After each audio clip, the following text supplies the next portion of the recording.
ça, ce bord-là, d'autre bord. Comme ça. Ben, en fait, c'est comme vous voulez. Ouais. Ça va comme ça ou comme ça. Il n'y a pas de sens pour ça.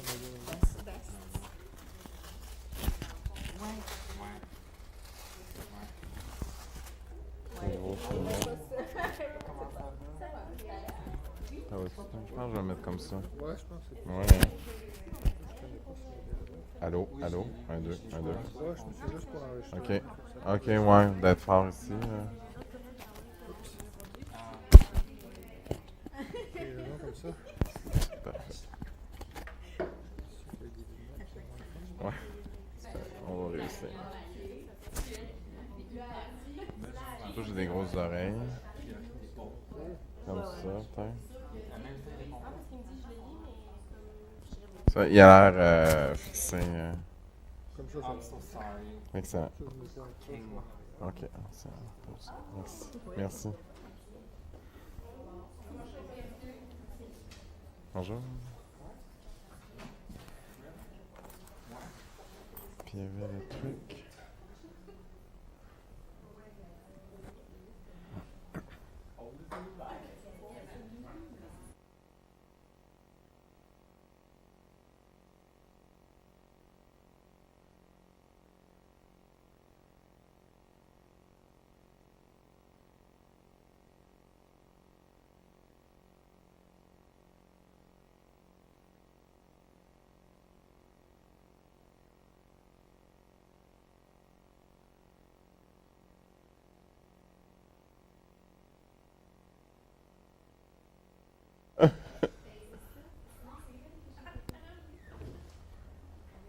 Bon.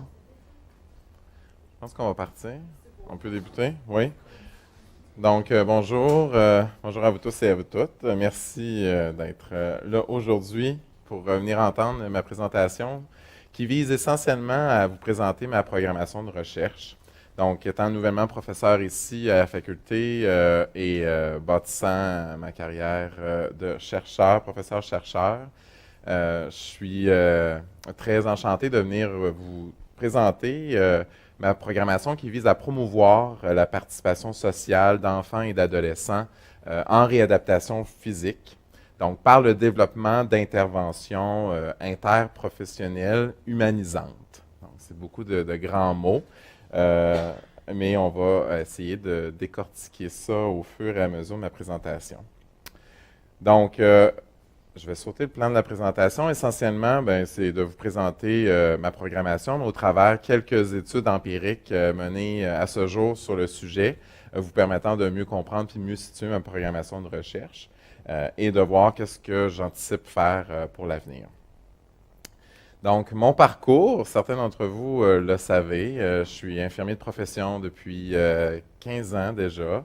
Je travaillais surtout urgences, soins intensifs, autant adultes que pédiatriques, pour finalement aller en réadaptation. Donc, j'avais beaucoup de cas à l'urgence. On recevait beaucoup d'enfants, beaucoup d'adolescents traumatisés crâniens, par exemple, et je n'avais jamais la chance de voir le devenir de ces jeunes-là une fois que l'enfant était stabilisé. Donc, c'est pour ça que je me suis intéressé à la réadaptation, ce qui m'a amené mes dernières années de pratique clinique à travailler en réadaptation physique à l'hôpital juif de réadaptation de Laval. Alors, ça m'a permis de rencontrer des cliniciens, des chercheurs et de faire le maillage aussi entre la recherche clinique pour toujours organiser un peu mes intérêts de recherche aux alentours des intérêts des cliniciens.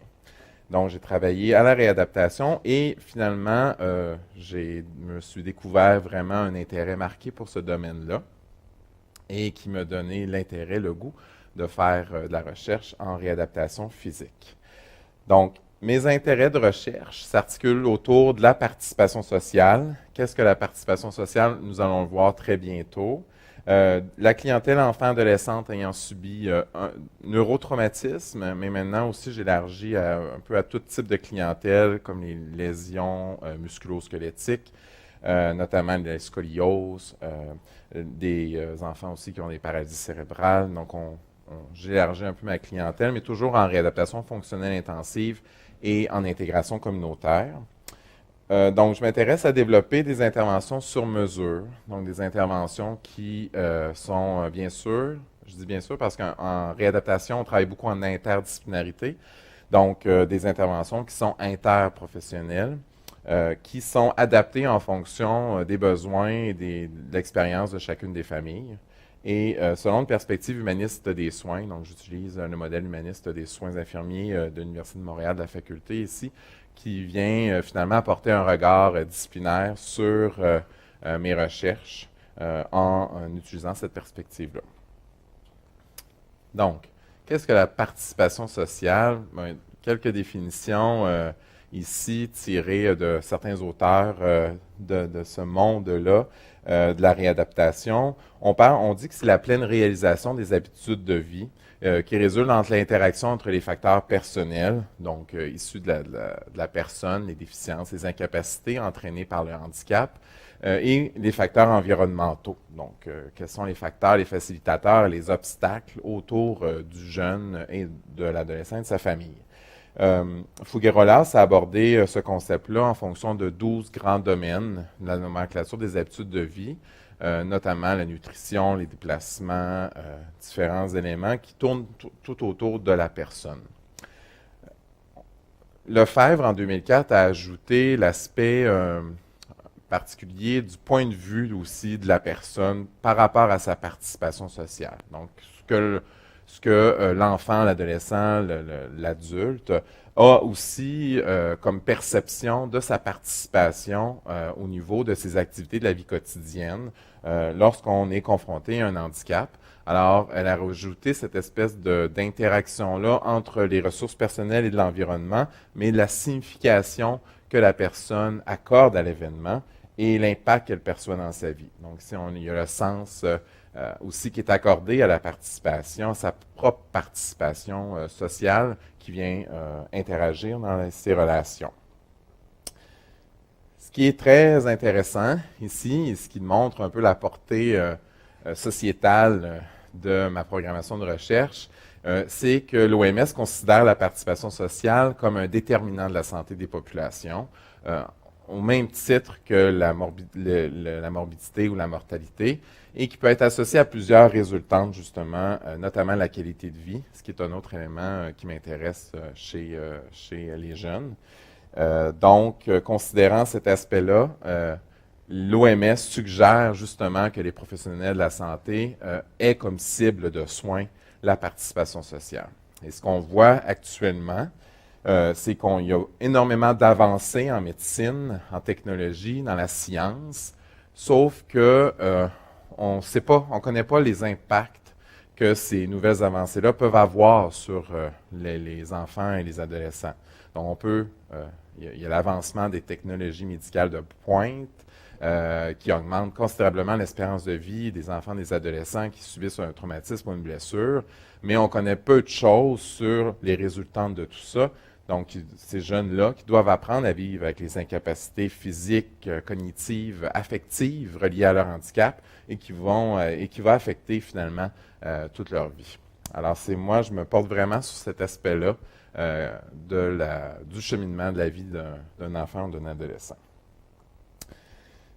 Donc, comment je vois ça un petit peu, le développement de la recherche en réadaptation? En fait, il y a toujours une phase d'exploration, exploratoire, où on va aller mieux connaître, mieux comprendre les besoins des individus pour arriver finalement à développer des interventions qui vont être adaptées à leur réalité pour finalement les implanter et évaluer les effets de ces interventions-là. Donc, dans chacune de ces trois dimensions-là, je vais vous présenter une étude, en fait, qui fait partie de mon cheminement. La première, qui est une étude à la maîtrise, donc qui est quand même limitée au niveau là, de l'échantillon comportant certaines limites, mais néanmoins qui a permis d'apporter un regard sur les perceptions des adolescents, de leurs parents et des professionnels de la réadaptation quant à la participation sociale d'adolescents qui ont vécu un traumatisme crânio-cérébral modéré, notamment en ce qui concerne la reprise des rôles sociaux une fois le congé du centre de réadaptation obtenu. Alors, c'est une première étude que j'ai menée qui portait sur cet aspect-là du développement de la recherche, finalement, en réadaptation. Alors, je vais juste aller cliquer sur mon petit point ici.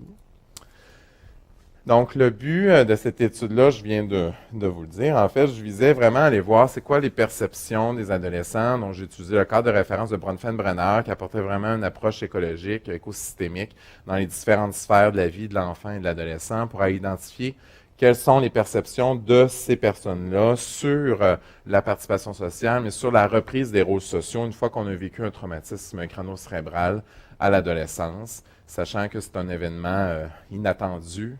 C'est un événement traumatique, imprévu, donc qui débalance complètement la dynamique familiale et qui peut confronter l'adolescent à de nouvelles réalités auxquelles ils sont peu préparés parce que c'était vraiment quelque chose d'inattendu. Donc, c'est une petite étude exploratoire dans le cadre de ma maîtrise. Donc, j'avais seulement 3 ados, 4 parents et 4 professionnels de la réadaptation. Et des entrevues semi-structurées, individuelles et simultanées avec les adolescents et leurs parents ont été réalisées, de même qu'un groupe de discussion avec les professionnels de la réadaptation. Donc, en conformité avec le modèle de Bronfenbrenner, je vais vous présenter un peu les résultats qui sont ressortis de cette étude exploratoire-là et qui a permis de mettre les premières bases, finalement, à l'étude qui a suivi de développement qui a été réalisée dans le cadre de ma thèse. Donc, ce qu'on a vu, c'est que le traumatisme crânio-cérébral avait de nombreuses conséquences, autant d'ordre neurologique, cognitif, comportemental et social, qui pouvaient avoir d'importants impacts sur l'estime de soi à cette période vraiment particulière de la vie d'un adolescent, où l'influence des pairs est très importante, où beaucoup de choses chamboulent et justement où le niveau de risque est plus élevé lorsqu'on est un adolescent, notamment à cause de la pensée magique. Et on a vu qu'il y avait aussi des caractéristiques prémorbides. Ça, c'est très important, notamment un enfant, un ado qui avait déjà des problèmes auparavant, avant le traumatisme crânien. Disons que ça ne s'améliorait pas après le traumatisme crânien, même ça pouvait être pire. Et on doit considérer ces caractéristiques-là dans notre façon d'intervenir auprès des jeunes. Aussi, on a vu au niveau de la famille, qu'est-ce qui se passe au niveau de ce système-là, ce sous-système-là. On avait une persistance de sentiments. Bonjour.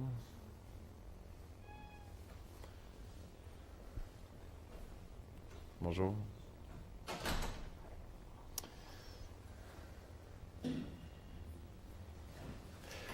Donc, sur ce volet-là, on a vu qu'il y avait la persistance de sentiments, de peur et de crainte de la part de la famille. Donc, ils étaient plus enclins à protéger un sentiment de protection de leur enfant, de leur adolescent.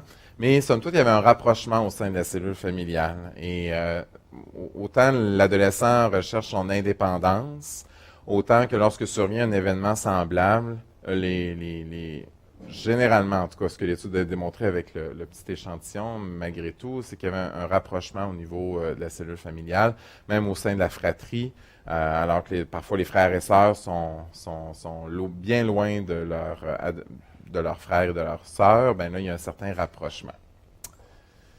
Au niveau des amis, il y avait soit un changement radical là, au niveau du cercle des amis, ou pas du tout de changement. Mais ce que ça leur a fait ressortir, c'est qu'il y avait une importance des amis à l'adolescence. Donc, systématiquement, les adolescents parlaient de leurs amis, en ce sens que souvent, ça les aidait à cheminer au travers l'épreuve. Au niveau de l'environnement, donc plus de la communauté, du voisinage, il y avait une curiosité, puis un sentiment de compassion du voisinage, mais généralement, il y avait peu de changements à ce niveau-là. Au niveau de l'école, c'est un domaine où il y a beaucoup de choses à faire. Donc, il peut y avoir de nombreux impacts en milieu scolaire. Donc, on parle de fatigabilité lorsqu'on a subi un traumatisme crânien. Parfois, dépendamment de la localisation, on peut être désinhibé. Ça vient parfois difficile de les interactions avec les amis à l'école. Et c'est un trauma invisible, le traumatisme crânien. C'est pas quelque chose qui paraît. L'ado qui revenait avec des béquilles à l'école suite à une fracture était beaucoup plus populaire que l'ado qui revient avec un traumatisme crânien ou que ça paraît pas qu'il y a eu un traumatisme crânien, mais les gens trouvent ils donc bien bizarre. Donc, il y a un danger à la marginalisation et il y a un réel besoin de soutien en milieu scolaire. Au niveau des accommodements, c'est complexe. Aussitôt qu'un enfant ou un ado sort du lot, ça devient complexe pour le milieu scolaire. Et ceux qui avaient de la préexistence de problèmes d'ordre scolaire, bien, ça améliorait vraiment pas la situation. Au niveau des loisirs, ben, il y avait une reprise où parfois on cessait de faire certaines activités, mais généralement, ça se faisait avec davantage de prudence. Donc, je ne sais pas si longitudinellement, en tout cas. Merci. Si ça ça se conserve, mais généralement, ça se faisait avec davantage de prudence.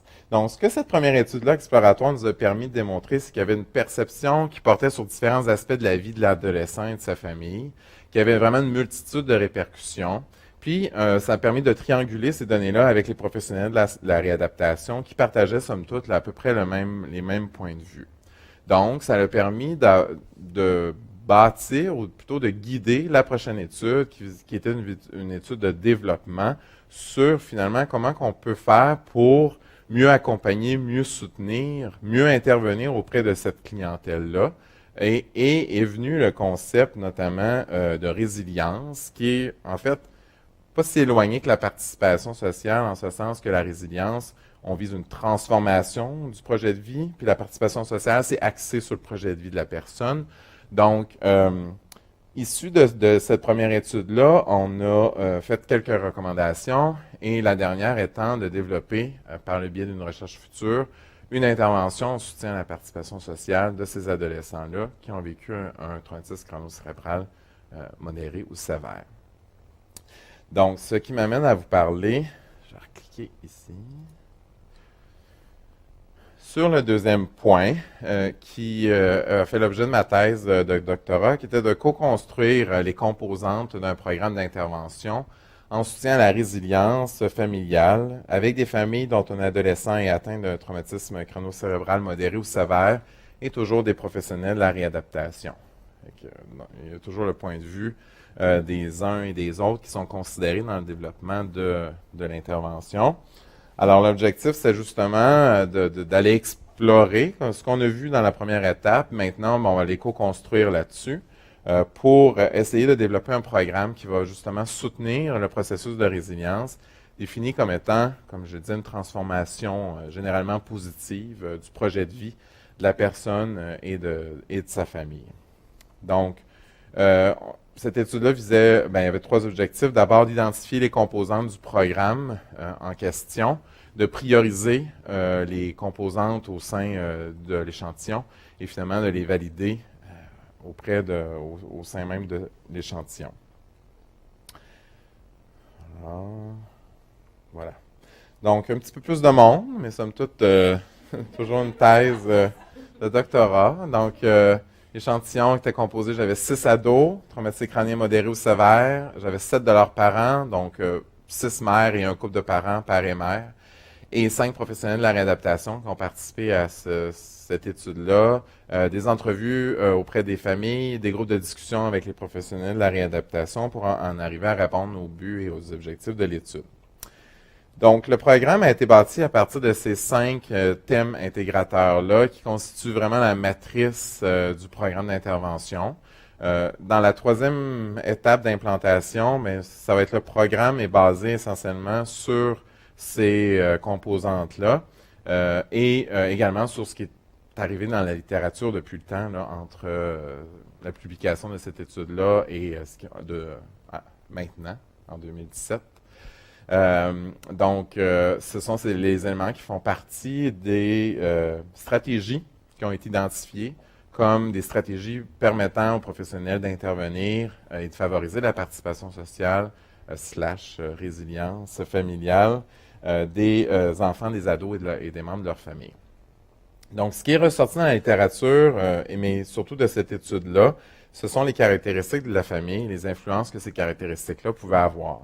Donc, un ado, un enfant qui a une personnalité combative arrivait à mieux gérer l'épisode de traumatisme. Donc, une mère disait, elle a un bon caractère, c'est une guerrière, dans le fond. On voyait que cette adolescente-là qui avait vécu un terrible accident arrivait finalement à mieux composer avec cet accident-là, compte tenu de cette caractéristique personnelle-là. Un ado de 17 ans disait même, ça risque d'être difficile et d'être long comme trajet, mais c'est pas grave, j'ai encore toute la vie devant moi, je suis très jeune, j'ai juste 17 ans. Donc, une capacité d'introspection assez impressionnante pour cet âge-là. Et un professionnel rapportait la capacité du parent à gérer l'inconnu. Donc, ceux qui gèrent mieux, ça va mieux. Donc, le fait de rester dans le moment présent, d'éviter de se porter dans l'avenir, ça aide énormément dans le processus. C'est une force, vraiment, un facteur qui rentre en ligne de compte. La capacité du parent à dire, ben moi, je vis le moment présent, puis on verra demain et demain. Maintenant, c'est maintenant.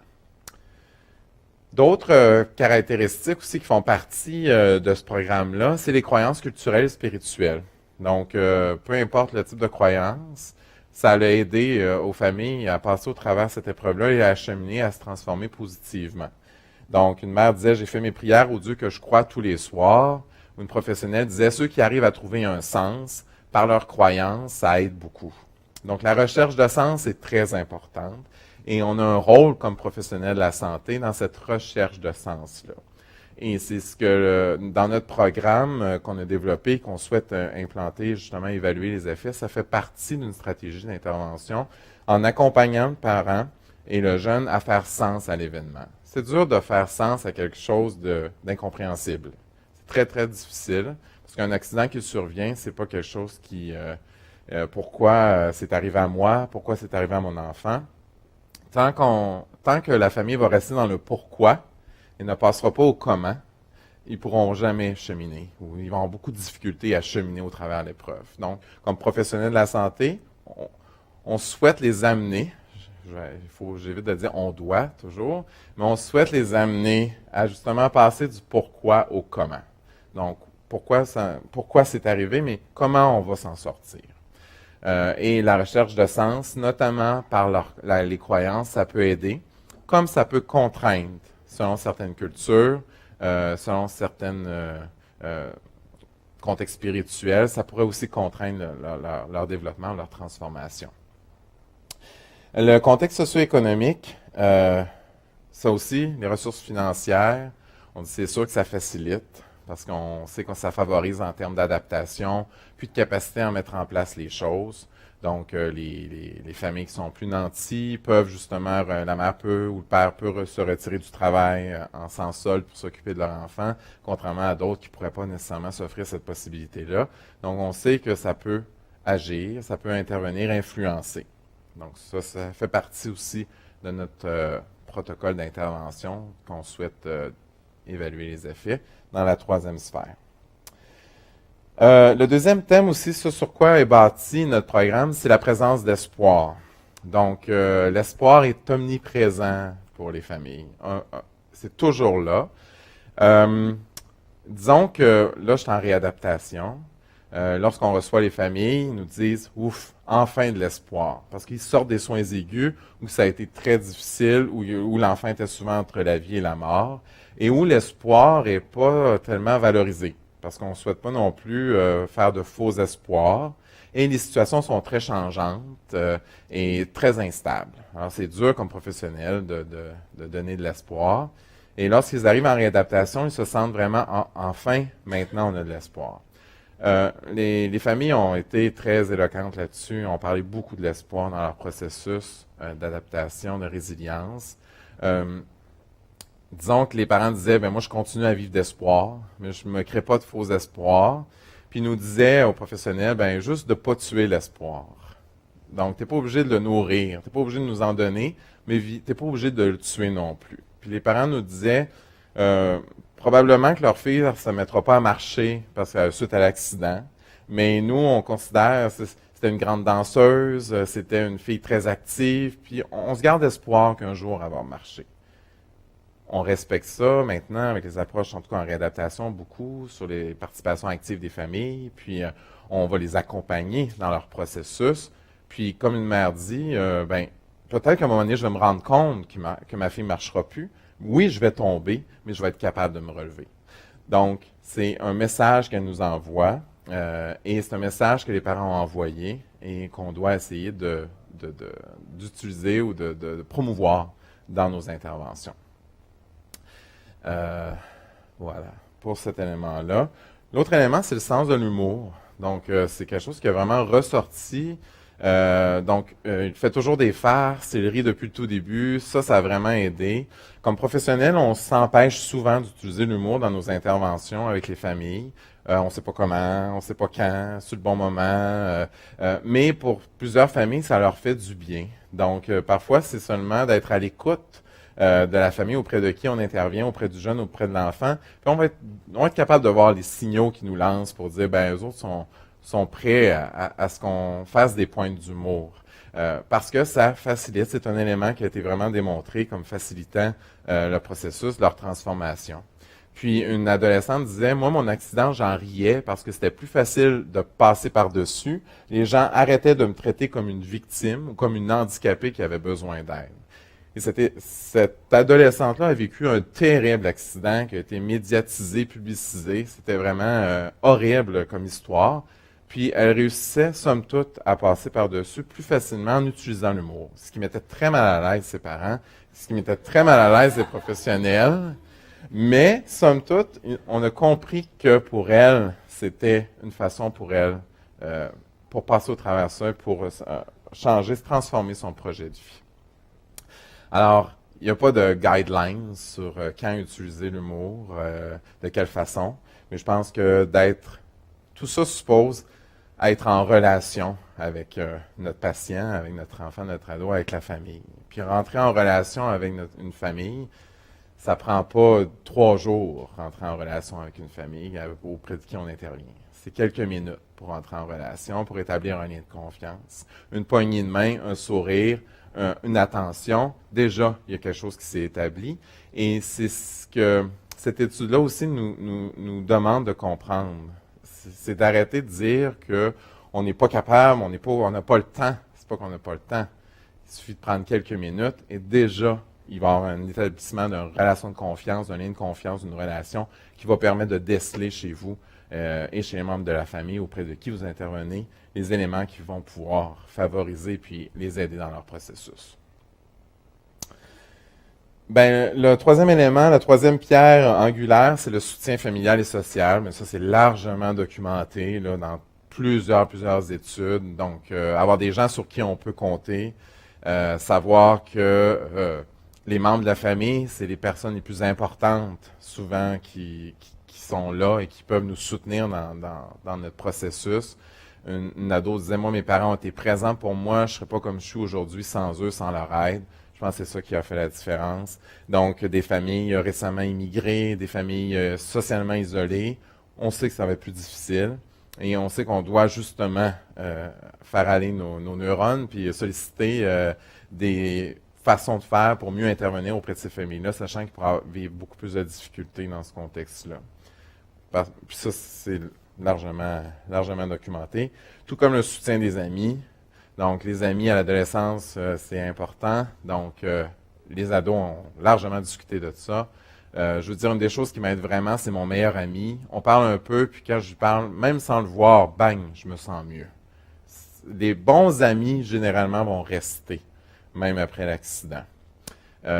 Et une professionnelle disait, les collègues de bureau, les membres de la famille, les amis, savoir qu'on a quelqu'un sur qui on peut compter, quand on peut raconter nos choses, nos événements, c'est très, très important. Ça a été largement abordé par les familles et justement par la réalisation notamment, on a inclus l'éco-carte dans notre programme parce que ça nous permet de voir justement les relations entretenues par la famille avec différentes sphères et les relations, si elles sont conflictuelles ou finalement très bonnes, pour nous permettre de dresser un profil des relations sociales au sein de la famille pour savoir justement s'ils sont plus à risque de difficultés dans leur processus de transformation et de résilience, de participation sociale.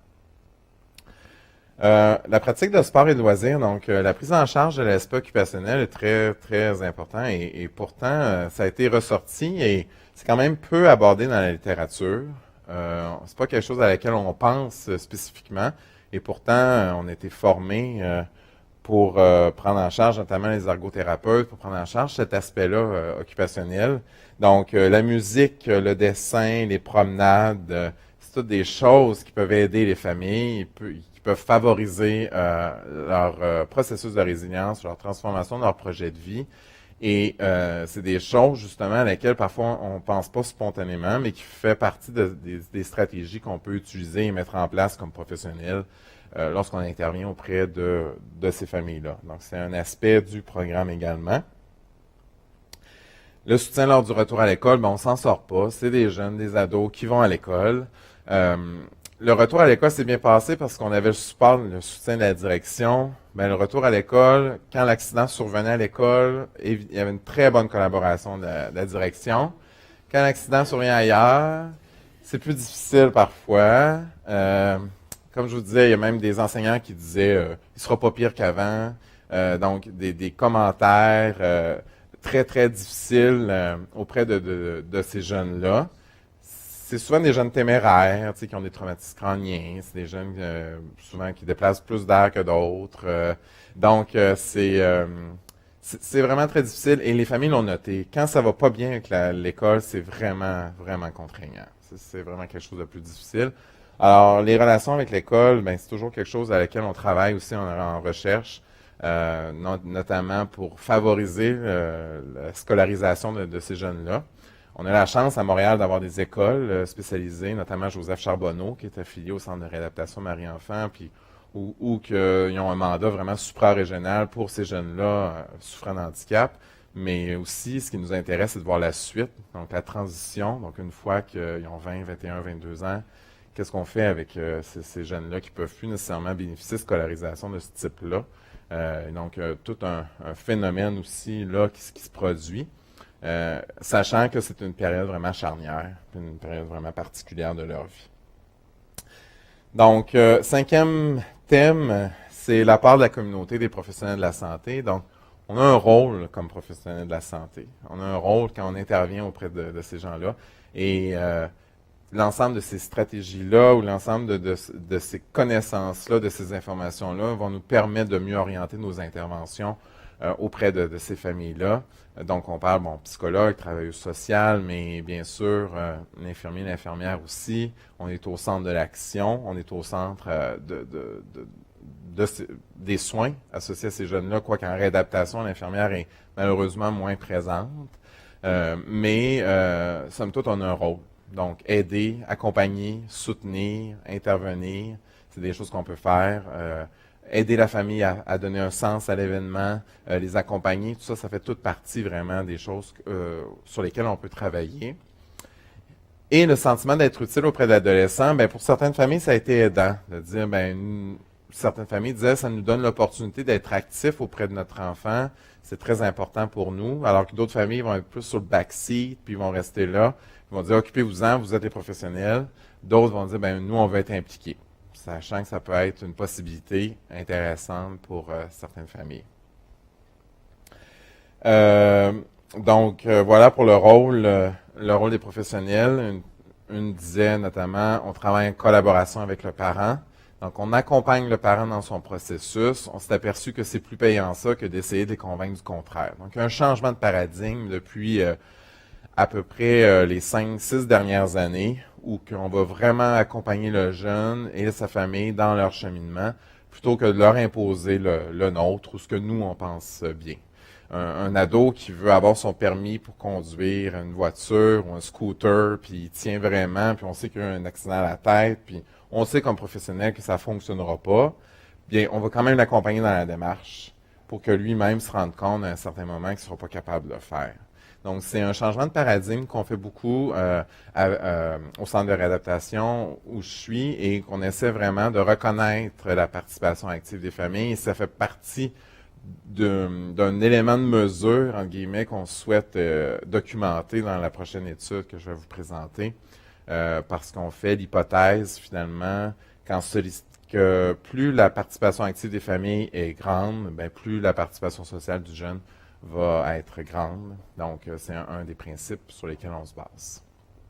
Donc, un dernier élément sur le rôle des professionnels. Quand tu veux reconstruire ton projet de vie, il faut travailler beaucoup sur les forces. On est habitué de travailler sur les incapacités. On n'est pas habitué de travailler sur les forces.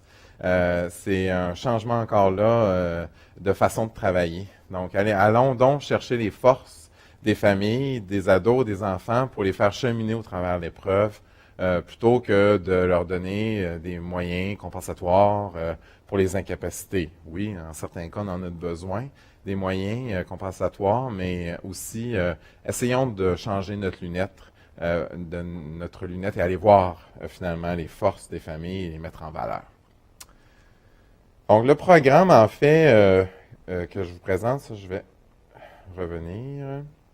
Donc, en fait, ce qu'on a souhaité au terme de cette étude-là, c'était vraiment que les résultats, on puisse être exportés à d'autres clientèles puis à d'autres milieux de soins. Là, ici, on parlait des neurotraumas, mais on souhaite aussi élargir à toute clientèle en réadaptation fonctionnelle intensive, mais aussi en intégration communautaire, parce qu'on sait que les professionnels de la santé sont à la recherche de programmes d'intervention qui sont validés, peu complexes, tangibles, faciles à implanter, qui vont leur être utiles. C'est surtout ça. Lorsque les chercheurs arrivaient avec leur propre programme d'intervention, un coup que la recherche était finie, souvent le programme tombait.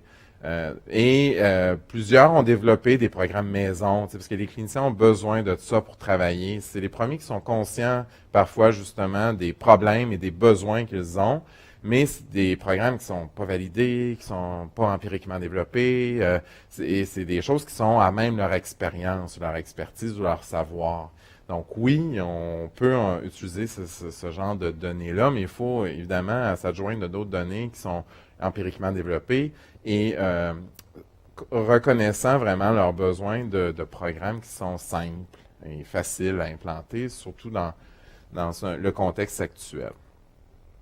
Donc, d'où la création, en fait, pour le troisième élément, qui est comme une fusion entre le programme qui a été développé à la deuxième étape et les intérêts des cliniciens, qui est du Centre de réadaptation Marie-Enfant, où on veut finalement évaluer l'efficacité du PIRPSO, qui est un programme d'intervention visant à favoriser la participation sociale des enfants et des adolescents en réadaptation physique.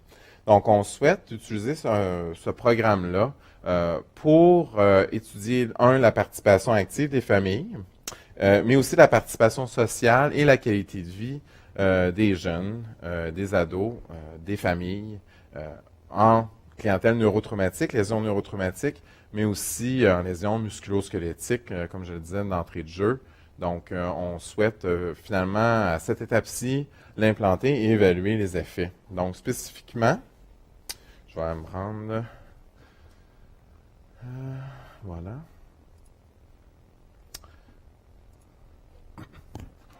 Voilà. Donc, le programme qu'on a appelé, donc c'est ça, c'est l'efficacité du protocole d'intervention en réadaptation physique pédiatrique pour une participation sociale optimale. Donc, sur la participation active des familles, la participation sociale des enfants et des adolescents, mais également sur la qualité de vie, sachant que ce sont des résultats de santé qui sont importantes aussi à mesurer puis à solliciter. Autant en réadaptation fonctionnelle intensive, mais on rallonge aussi notre processus jusqu'en intégration communautaire, où le jeune, souvent en réadaptation, peut ne pas être hospitalisé nécessairement sur une unité de soins, mais faire sa réadaptation en communauté. Donc, tout le concept de réadaptation communautaire aussi qui prend de l'ampleur ces dernières années.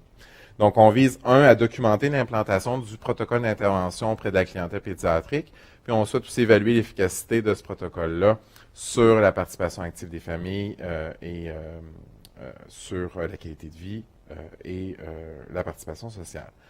Donc, c'est pas une étude, voilà, on est en demande de financement actuellement. Là, on a déposé 2 demandes de subvention pour réaliser cette étude-là. Je n'ai pas de résultats à vous présenter aujourd'hui. Mais ce qu'on vise, c'est un devis de recherche mixte, prospectif, collaboratif de co-construction, où on souhaite recruter une quinzaine d'enfants bénéficiant d'un suivi à l'interne ou à l'externe en réadaptation fonctionnelle intensive, âgés entre 5 et 18 ans, atteints d'une lésion neurotraumatique, plus une mère, un père ou le couple de parents de chaque enfant, avec 5 professionnels de la réadaptation issus du programme de neurotraumatologie. Le programme est d'une durée de 6 mois, finalement. Là, c'est pas 8 mois, mais c'est une durée de 6 mois où on souhaite évaluer selon deux mesures. Ben ici, j'ai juste la mesure de participation sociale, mais aussi la mesure de qualité de vie et les données qualitatives qui vont nous permettre d'aller documenter la participation active des familles. On n'a pas trouvé d'outils de mesure à ce jour qui permettaient de documenter la participation active des familles. Et notamment le décrire par des entrevues auprès des membres de famille, des groupes de discussion auprès des professionnels, mais aussi la revue des différents outils cliniques qui auront été développés en lien avec le protocole. Donc, c'est un peu les temps de mesure puis les types de mesures qu'on veut faire tout au long du protocole. Et voilà, donc c'est des demandes de subvention déposées en décembre et hier par rapport à ce programme-là qu'on souhaite faire financer pour justement évaluer les effets, puis pour qu'on puisse le mettre encore plus à large échelle et mener ultérieurement un essai clinique randomisé avec des données pilotes qui nous permettraient vraiment d'évaluer l'efficacité de ce protocole-là pour qu'on puisse l'étendre à d'autres clientèles. Donc, en fait, ma programmation de recherche tourne autour de ces petites bulles-là. Vous ne le verrez pas nécessairement super bien. En fait, moi, je me fais un cheval de bataille de valoriser les soins de réadaptation. C'est souvent des soins qui sont peu valorisés par rapport aux soins aigus. Donc, ça fait partie un peu de mon mandat de valoriser les soins de réadaptation tout au long du continuum de soins et d'essayer de justement solliciter les gens ou de dire, ben oui, c'est beau ce que vous faites, mais qu'est-ce que ça donne en bout de ligne? Ben, c'est nous qui recevons ces jeunes-là, puis qu'on compose avec ça, puis qu'on souhaite finalement améliorer leur qualité de vie et leur participation sociale. Ben, ça prend la réalisation de projets de recherche communs. Et c'est la beauté de la chose au Centre de recherche de Sainte-Justine, c'est qu'on a les soins aigus et le Centre de réadapt ensemble, au sein même d'une institution qui nous permet justement de faire des projets de recherche communs. Autant partir de l'enfant dès l'admission des soins aigus à Sainte-Justine jusqu'à son transfert en réadaptation au Centre de réadaptation Marie-Enfant. Donc, c'est une des grandes valeurs associées à ça. Reconnaître et mettre à profit dans la co-construction du savoir les pratiques en interdisciplinarité. On travaille beaucoup en interdisciplinarité. C'est une valeur ajoutée de travailler en équipe interdisciplinaire. Et en tout cas, en réadaptation, on ne peut pas faire de travail sans travailler en équipe interdisciplinaire. Donc, c'est quelque chose pour laquelle je valorise beaucoup. J'encourage aussi beaucoup une participation active des familles. Donc, à tout temps, l'enfant, l'ado est inclus dans la recherche. Autant que les membres de leur famille, autant que les professionnels de la réadaptation aussi, pour faire une espèce de triangulation finalement des différentes perspectives, sachant que on a tous des perspectives différentes, mais on peut confronter aussi les différentes perspectives pour en arriver à une plus commune ou qui fait consensus. Mon aspect résilience, donc un peu philosophique, soutenir le processus de résilience de la famille, ça fait partie aussi d'un élément de ma programmation de recherche. Sachant que la résilience, ben, ça promeut le développement humain et ça vise généralement une transformation positive du projet de vie. Et finalement, ce qui est la pierre angulaire, c'est de développer, valider et évaluer empiriquement des interventions dites sur mesure auprès de la clientèle enfant-adolescente requérant des soins de réadaptation physique. Donc, tout tourne autour de cet élément-là. Et soutenir, en fait, la participation sociale des enfants et des adolescents bénéficiant des soins de réadaptation, mais en bout de ligne, c'est ce qui m'alimente, c'est ce qui m'intéresse, c'est ce que je souhaite, c'est que les enfants et les ados aient une meilleure participation sociale et qu'on puisse, comme professionnels, mieux les accompagner pour en arriver à cette résultante-là vraiment sollicitée. Alors, je vous remercie infiniment pour votre attention, votre présence aujourd'hui en ce début d'année. C'est très, très apprécié. Et évidemment, je suis prêt à accueillir toutes vos questions, commentaires, discussions, échanges, ce que vous souhaitez. Merci beaucoup.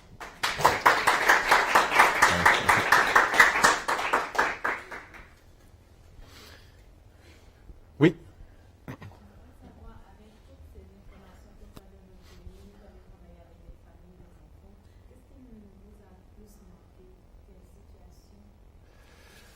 Moi, je pense que c'est la capacité, justement, de rebondir de ces familles-là. Il est- des traumatismes qui sont survenus, c'est des blessures, c'est des choses là, pour lesquelles là, on n'a même pas idée parfois de ce qui a pu survenir. C'est la capacité à ces familles-là de s'en sortir. C'est hallucinant. C'est vraiment hallucinant. Comment, justement, je me suis intéressé à comment ces familles-là s'en sortent aussi bien, tandis qu'il y en a d'autres, par contre, qui ont beaucoup de difficultés et qui ne réussissent pas à passer au travers. Donc, ce qui m'a surpris, c'est vraiment cette capacité-là des familles, malgré les événements incompréhensibles, de donner un sens justement à ce qui a pourtant pas de sens. C'est fou. Puis même des ados, là, les ados qui ont cette capacité-là d'introspection phénoménale. C'est hallucinant. Puis c'est des jeunes qui ont du guts, puis c'est des jeunes qui veulent aller loin malgré leur accident, puis donc qui veulent juste avancer. Donc c'est ce qui m'a le plus surpris. Et en parallèle, ben c'est les familles qui sont là, qui ont beaucoup de difficultés à composer avec la situation, puis que je me dis ben il y a certainement quelque chose à faire pour ces familles-là, en s'inspirant justement de celles pour qui ça chemine bien. Merci. D'autres questions, commentaires? Oui. Bon, excellent présentation. Merci. Par rapport à ton expérience, de ce que tu as vu dans ton milieu, en termes de ressources en réadaptation, Oui. est-ce que, par rapport à où est-ce qu'on est actuellement, ça devrait être, est-ce qu'il y a une grosse différence? Ben, je pense qu'on est vraiment sur la bonne voie. En tout cas, dans le centre où je suis, je pense qu'on est sur la bonne voie. Il y a encore, c'est tous des gens qui sont voués au prendre soin des familles. Seulement, ben, ils n'ont pas le temps nécessairement justement de faire ces recherches-là. Ils n'ont pas les compétences non plus, mais ils veulent avancer. Je pense qu'on n'est pas si loin que ça. Par rapport au milieu, aux professionnels, aux gens. Je vous dirais, par rapport aux organismes subventionnaires, ça c'est autre chose. Ou que là, on aime bien ce qui est wow, on aime bien les avancées scientifiques, technologiques, révolution, opération du futur. Ça, c'est très, très, très winner. Mais je veux dire, si l'enfant qui a la scoliose se promène le dos comme ça, finalement, oui, il y a une chirurgie du futur, mais elle est où? Elle est où sa qualité de vie, tu sais, en termes... elle continue à vivre, là, cet enfant-là. Et donc, elle est où sa qualité de vie? Ça, pour le moment, il y a peu de gens qui ont adressé ça. Mais c'est ça, c'est moins... On s'en vient vers ça. On s'en vient vers ça. Les discours récents dans le domaine, on parle de qualité de vie, on parle de participation sociale, les gens commencent à en parler, fait qu'on espère justement qu'on va s'intéresser encore davantage. Merci pour la question. Oui? Dans un contexte de recherche interdisciplinaire, Oui. avec toutes les connaissances que tu as développées dans ton doctorat, quelle est la chose la plus importante que tu as à dire à des ingénieurs qui prennent soin de ces gens-là? Oui.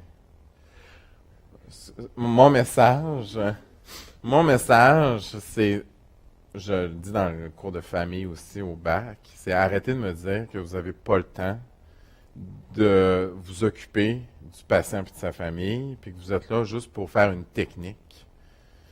Entrer en relation, ça prend pas 2 jours. Puis je ne connais pas mon patient. Comment tu le connais pas? Ça se peut pas, tu le connaisses pas. Tu sais, mais ils sont tellement centrés sur la tâche, la technique, ils oublient tout autour. Puis je le dis, je dis une poignée de main. Moi, c'est Jérôme.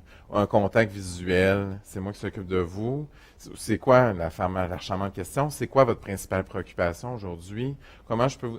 Avec ça, ça désamorce tout, mais les gens ont de la difficulté à comprendre ça. On dirait qu'ils veulent pas se rendre jusque-là parce qu'ils ont peur de la réponse. Mais c'est pas grave, la réponse. Puis tu n'es pas obligé de dire, je vais tout adresser ce que vous me dites, là, je vais tout régler ça d'ici la fin de mon chiffre. Non, c'est pas ça. Oui, je prends ça, je suis conscient de ça, mais sachez que je pourrais pas nécessairement répondre à tout ça. Mais je recueille votre point de vue et la famille se sent écoutée, se sent comprise et ça diminue énormément l'anxiété et le stress. Je ne sais pas si parmi vous, il y a déjà des gens qui ont vécu un épisode d'anxiété. Je ne parle pas de stress, là, mais d'anxiété. c'est insupportable. C'est insupportable de vivre. Moi, j'en ai vécu une fois un épisode d'anxiété, c'est insupportable. Alors, je comprends les familles qui vivent des périodes difficiles où sont justement à un niveau d'anxiété très élevé. On dirait qu'il n'y a plus rien autour. Il n'y a plus rien autour qui peut être un point de repère. Et on ne sait plus comment agir, on ne sait plus comment intervenir. Et ça devient des familles difficiles. Quand on n'est pas intéressé à soigner, puis on ne veut pas rentrer dans la chambre aux soins intensifs parce qu'ils prennent tout en note. Mais pourquoi ils prennent tout en note? C'est justement ça. Ils sont complètement apeurés. Alors, on doit les rassurer. Et moi, c'est le message que je donne justement aux infirmiers, aux infirmières. Entrer en relation, essayer d'établir un contact. Juste ça, puis on peut faire des miracles. Vraiment. De mon point de vue, j'ai travaillé quand même 13 ans de temps avec des gens, des familles, puis auprès des familles dites difficiles. Ça a toujours été la façon que j'intervenais. Merci. Excellente question. D'autres choses? D'autres commentaires? Merci infiniment d'avoir été présent aujourd'hui. Merci.